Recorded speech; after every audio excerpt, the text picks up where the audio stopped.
14. Qurbanlıq. Pərverdigarım, maňa yaxşı bir perzent ata qılğın. Biz İbrahimga nahayıtı mulayim bir oğul bilen xoş xəbər berdik. O, İbrahimning işlariga yarğıdek bolğan çağda, İbrahim, ey oğlum, men seni boğuzlap qurbanlıq qilishqa əmr qilinib düşəpdimen. Peygamberlerinin düşü haqiqatdir ve ularning işleri Allah'ның əmri bilen boladı. Oylap bakına, senin qandaq fikrin ba? Dedi. O aytdi. Ey ata, nimege buyurulgan bolsan, şunu icra qılğın. Xuda xalısa, onunğa meni səvr qılğuç tapsan. İkisi Allah'ның əmrige boysundu. İbrahim onu, yani oğlunu boğuzlaş üçün yeni yatqızdı. Biz onunğa, ey İbrahim, yeliq düşni işqa aşırdın. Yani düşüngdə buyurulğanını bəca keltirdin dep nida qıldık. Biz haqiqatan yaxşı iş qılğıçılarını muşundaq mukapatlaymiz. Bu haqiqatan roşan sınaqdır. Biz onun ornuğa çoğun qurbanlıqını, yani cennetten çıqqan qoşqarını berdik. Keyinkiler içide onunğa yaxşı nam qaldırdık. İbrahim'ga salam bolsun. Sürü Seffat 101-109 ayetkice. Allah'tan, periştilerden ve dünyanın ahirki günüge keladigan barliq müminlerden salam bolsun. Çünkü o insaniyetke Allah'ның iradesiga hech qanday shartsiz taslim bo'lishni o'rgatdi. U insoniyatga oshiqni o'rgatdi. Ishiqning ko'ydirmaydiganligi, oshiqning o't ko'ymaydiganligini o'rgatdi. Allohni rozi qilgan İbrahimning martabasini Alloh yuqori ko'tardi. Uni dunyoda unutilib ketmaslik bilan mukofotladi.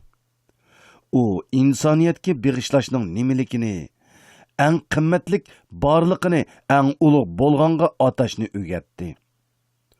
Bu bir rejissorlik, bir teatr sahnasi emas edi. U yillarcha tortgan farzand hasratidan keyin ega bo'lgan jigar parisini qurbon qilganida ya bir chaqchaq ya bir ko'z bo'yamchilik qilib salmadi. Balam ketirgan bo'ldi deb nido qildi. Ammo Allah uni sınıgan edi. İmtihandan ötdi. Bu sınaq İbrahim üçün o'tqa tushishdanmi qiyin bir sınaq edi. U bu sınaqdanmi nuqsonsiz o'tdi. Taslimiyetini texmit ching aytgan edi. İbrahim alayhissalomning roli. Kabe'ge ilib beriladigan tögini Allah'ның dininin alametlerinden, yani həcnin əhkamlarından qıldık. Ularda sizlərge nurgun paydı ba. Ularını qatar qılıb turğuzup, yani ularının aldı sol putunu bağlap, 3 put bilen turğuzup boğuzluğunlarda Allah'ның ismini tılğı ilanlar. Yani Bismillah dağlar. Ular boğuzlanıp cini çıqqanda ularını yanlar. Qanaatchan muhtajlarga va saillarga beringlar. Sizlarni shukr qilsin deb, u to'gilarni sizlarga bo'ysundirib berdik. Ularning go'shlari va qonlari Allohga yetib bormaydi. Allohga yetidigini faqat sizlarning taqvodorliginglardir. Allohning sizlarni o'zining ahkomlariga yetakliganligini ulug'lashinglar uchun Alloh ularni sizlarga ashundoq bo'ysundirib berdi. Yaxşı iş qılğıçılarga ahiretde bəxtki erişidiganlığı bilen xuş xəbər bergin. Sürə Həcc 36-37 ayetler. Qurban taqarrub din türlünüp çıqqan, yani yaqinlaşmaq, yaqin bolmaq. Arab tilida fulan vaznida kelgan barliq kalimeler ait bolgan ma'noga egizg'icha to'lib taşqan degan ma'noni ifodalaydi. Şu halda qurban insanның cininin barcha Allah'a yakınlaşış iradəsinin bir ifadelenişidir. Qurban hayvanның insanğa bergen en esil dərsidir. Çünki insan mutlaq o'ziga beg'ishlanish uchun bir ishik izlaydi. O'zini atashga loyiq yegona ishik Allohning bo'sug'isidir. Boshqa bir ishikka atalgan tugashgan bo'ladi. Chunki insonning taslimiyatini o'z foydasiga qo'llanmagan yegona nupuz sohibi Allohdir. Ani shu haqiqatki Allah bandisining qilgan qulchiligidan har qanday bir foyda kutmaydi. Aksicha, qulchilik qilishdan manfaatga erishadigan birli taraf insondir va bu Allohning insonga bo'lgan sevgi, shafqat va marhamatining bir ifodasidir. Qurban ashyoni o'z o'rniga qo'yishdir. Hayvonni hayvon o'rniga qo'ymagan insonni inson yeriga qo'ymas. Hayvonlarni Tangri deb qo'rqib yurgan qadimki din sistemasi insonlarning hayvonga qurban qilinganligidek ta'tir bir odat shakllantirgan edi. Bu maxluqotning daraja tartibini buzishdir. Jon egisi hayvonlar dunyosi, ruh sohibi insonlar dunyosidan töven kategoriyaga oiddir. Shunlashqa hayvonlar insonlarning xizmatiga tayin qilingandir. Bu ilohiy qonun, bo'ysundirish siridir. Buningga qilingan e'tiroz bo'lsa, mavjudlik kategoriyasining ilohiy iroda bilan turg'izilgan maxluqotning daraja tartibiga qilingan e'tirozdir. Haqiqatan bu qabul qilinmaydi. Madanlar, o'simliklar, hayvonlar va insonlardan tarkib topgan 4 moddiy mavjudlik kategoriyasi orasidagi daraja tartib munosabatini har qanday bir nuqtadan keyniga qaytarishga bo'lmaydi.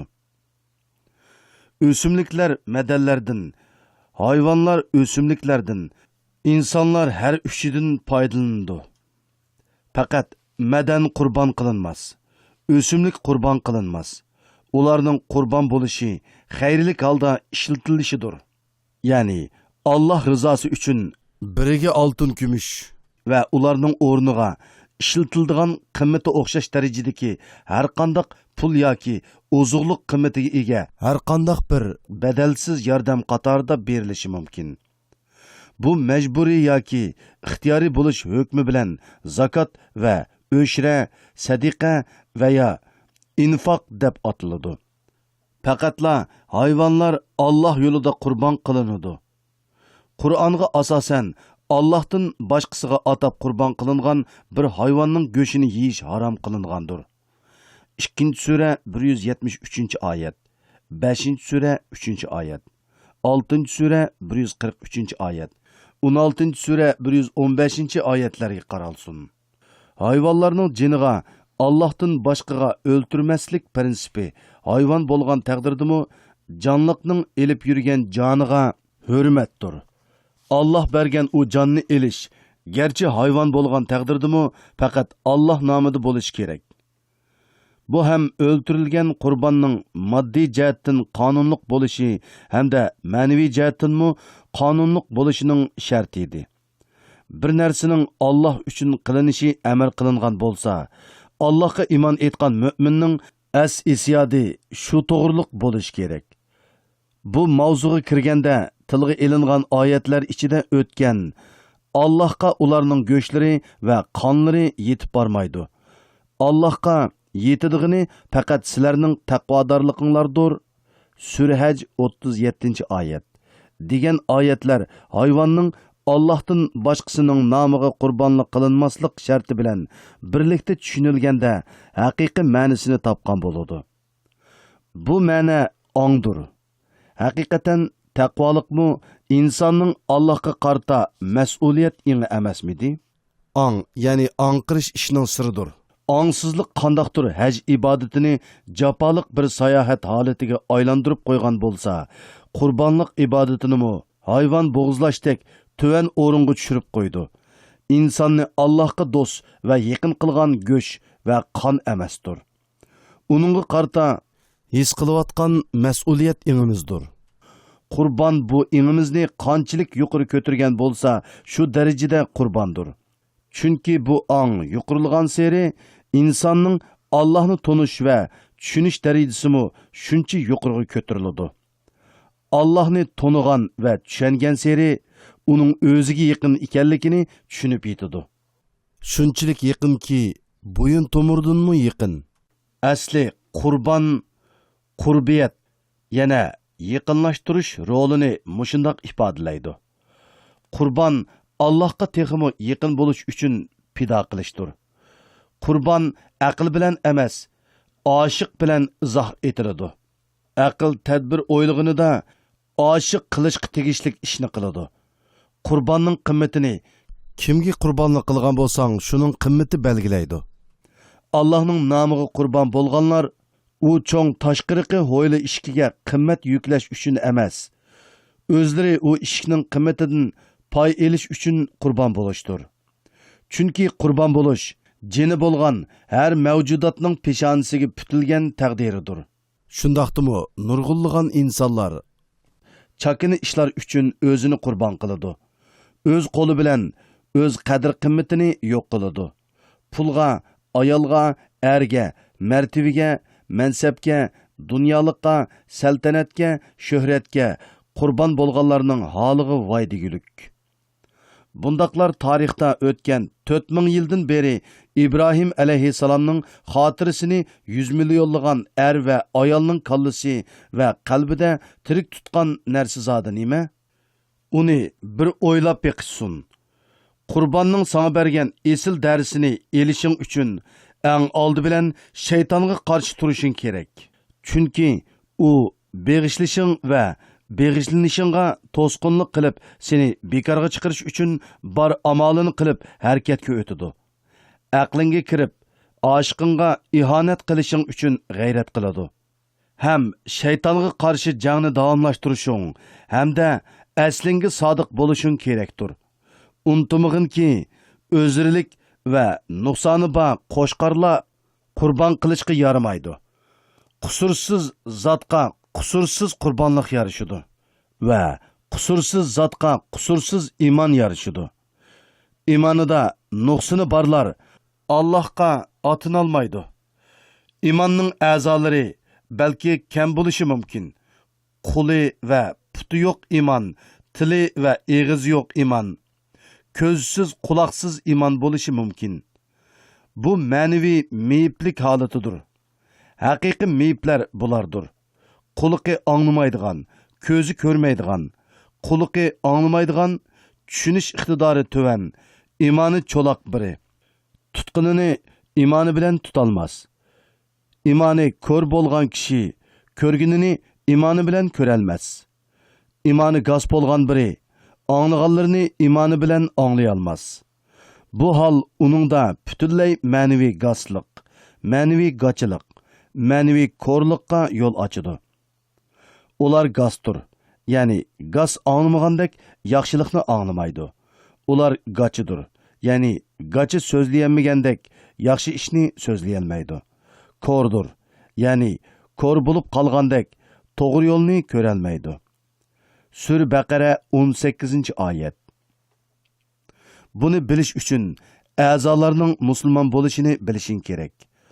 Qo'l, put, ko'z, quloq, og'iz va til musulmon bo'ladi. Ey mo'minlar, islom diniga butunlay kiringlar. Ya'ni islom dinining butun ahkomlariga bo'ysuninglar. Ba'zi ahkomlarga amal qilib, ba'zi ahkomlarni tark etmanglar. Shaytonning yo'llariga va ig'vosiga agashmanglar. Shayton sizlarga haqiqatan oshkora dushmandir. Sura Baqara 20-oyat. Islomga butunlay kirmaganlar, butun vujudi bilan kirmaganlar shaytonning izini besib mangdi.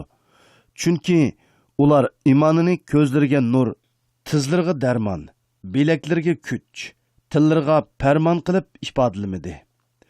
İmanni rəhbər qılmağanlarga şeytanni rəhbər qilishdan boshqa yo'l qolmaydi. Bir az o'ylansınız, tushunasiz ki, imanida nuqson borlar Allohga qurbon bo'lolmaydi. İmanlarga barmoqlarini shahid qilolmaydi. Putlarini shahid tutolmaydi. İmaniga organlarini shahid qilolmaganlar jonlarini hargizmi shahid qilolmaydi. Shu kunda ularning og'izlarini pechatlaymiz. Ularning qilmishlarini qo'llari bizga so'zlab berdi. putlari guvohlik berdi. Ya'ni har a'zo uningdan sodir bo'lgan ishni so'zlab berdi. Sura Yasin 35-oyat. A'zolar shohidlik qiladi. Nimalarga qandoq shohidlik qiladi? Buyruqlarni kimdan va qandoq olgan bo'lsa, shuningga shohidlik qiladi. Ya'ni tut buyruqini iymondan olgan bir qo'l iymonning guvohisidir. Ko'rgin amrni iymondan olgan ko'z iymonning guvohisidir. Yur amrni iymondan olgan putimiz iymonning shohididir. Qurbonligini qilgandan keyin ihrom cheklamalarining bir qismi bekor qilinadi va sen bir tarafdan shaytonga qarshi jangni davom qilg'ash, yana bir tarafdan sen o'ynayotgan rolning qilib qolgan qismini, ammo eng muhim qismini rol olasan. Cheklamalarning bekor qilinganligining simvollik ifodasi badanning takkilib bo'lmaydigan qismlariga shakl jihatdan bir aralashish bo'ladi. Oyatdagi ondan ular kirlarini tozlasin, ya'ni ihromdan chiqqandan keyin chochlarini, tirnoqlarini olsin. Sura Hajj 29-oyat. Bu yerda buyruq shakli qo'llanilsa-mu, lavzi jihatdan bir amr emas. Balki ihromdagi cheklamalarning bekor qilinganligiga berilgan bir ruxsat deb tushunsak bo'ladi. 2-oyatdagi shikor qilsanglar bo'ladi. 5-sura Maida 2-oyat. Deb tushunilganidek 1-oyatni pokizlansangiz bo'ladi deb tushunishimiz kerakdir. Ihromdan chiqish uchun chochni oldirish go'yo namozdan chiqish uchun ikki tarafga salom berganga o'xshaydi. Hozirdan boshlab xeyli ko'p haqiqiy tonish bilimiga va ongga erishgan mu'minsan. Allohga ahdnomangni yangilash uchun shaytonga jang e'lon qilib, qurbonlik bilan Allohga bo'lgan bo'yin egishingni dalillagan bir mu'min bo'lib, Allohning uyiga, erkinlik uyiga kirsang bo'ladi.